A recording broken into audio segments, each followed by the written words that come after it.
ওই বর্মটিই যে আমার তার সাক্ষী আছে অবশ্যই। এজন্য আমি আমার পুত্র হাসান এবং আমার চাকরের সাক্ষ্য গ্রহণ করার জন্য আপনার প্রতি আবেদন জানাচ্ছি।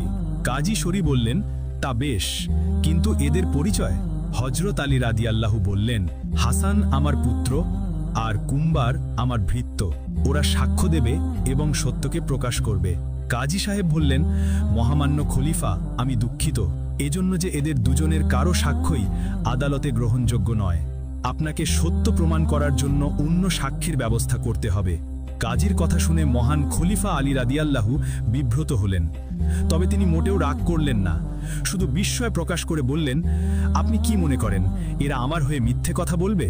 কাজী শরী গম্ভীর কণ্ঠে বললেন, আমাকে ভুল বুঝবেন না মহামান্য খলিফা, আমি জানি আপনি সত্যবাদী।